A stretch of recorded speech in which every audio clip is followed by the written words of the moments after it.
na. So mag-concentrate tayo sa karanasan nyo dalawa. Gaano kayo katagal nag-mag-on? Ilang taon? 2 years and 9 months po. 2 years and 9 months. Ang nakakakilig, nakakaaliw, masaya yung mga panahon nagchichikahan kayo nung pandemya dahil sa telepono. Pero anong dahilan ng pagkakasira ng 2 taon na mahigit na relasyon?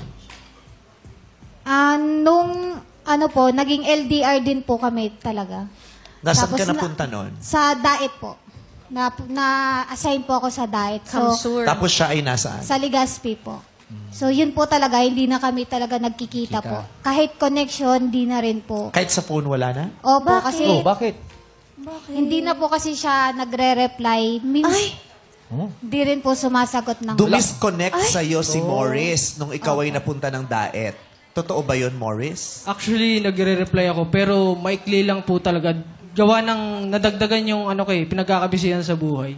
Yung mga workload. Yes po. Pero dati nyo nang ginagawa yan. Yung mag-uusap kayo, nag-good morning, ganyan. Yes po, opo. Pero bigla na lang. Opo, kasi before nasanay kami lagi magkasama. Sa business namin, yung time travel namin, lagi kaming kung saan kami mapunta. Nagkaroon ng siya, na-assign siya sa Daet, Cam Norte pa yun eh. From Legazpi to Cam Norte, umabot ng 4 hours po. Yeah, pero ang tanging paraan nyo na lamang para kumonekta ay sa teknolohiya. Yes, Text or call Video or video call. call.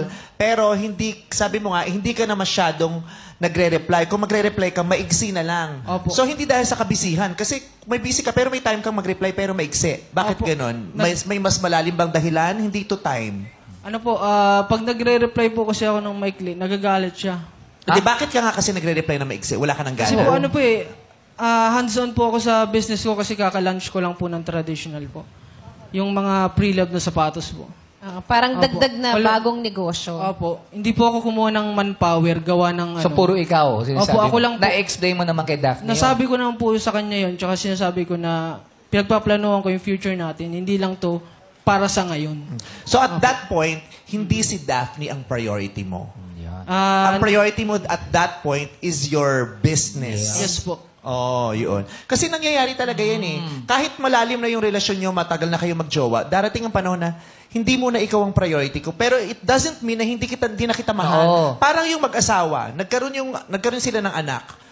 Yung wife, yung babae, ang mas priority niya na yung anak niya kaysa dun sa asawa niya. Pero hindi nangangahulugang, wala akong pagtingin sa'yo.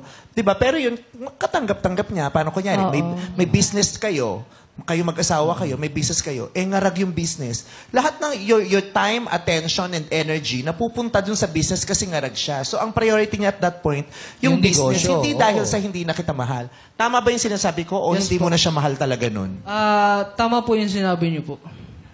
Na hindi mo ba yun hindi niya naipaliwanag sa'yo? Para daw sa future nyo eh. Oo, wait lang ha, busy lang talaga ako dito. Pero kaya Pero mahal na mahal tinututukan ko kita. siya. Oo. Naintindihan ko naman po na... Ba't ganyan ang boses mo kung naintindihan mo? Joke lang. Naintindihan. Papaliwanag ka. Kaboses mo rin si Cynthia Villar minsan. Okay. Naintindihan ko po, pero yung update man lang po na busy ako, hindi ako... Kasi nagme-message po ako sa kanya, tapos minsan kinabukasan o the other day na niya po mare-replyan. Yun nga daw, kasi nga priority at Yeah, niya yung at that point, yung business niya na natataranta siya. Hindi mo yun Wala daw natanggap. siyang manpower Hindi eh. yun okay sa'yo. Hindi po. So gusto mo nung panahon na yun, sana ang panahon niya ay nasa sayo pa din.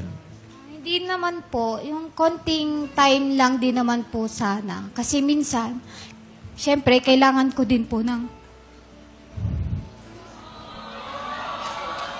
Kaka-break lang kasi nila nung March 10.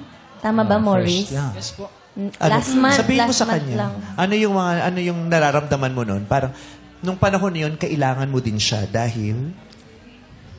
may mga nangyayari din po kasi sa buhay ko na gusto kong sa kanya ilabas yung sama ng loob ko. Hindi naman po sa kanya yung magagalit ako sa kanya. Parang gumaan lang po yung pakiramdam. Aware May siya. share mo lang yung nararamdaman Yes, mo. Oo.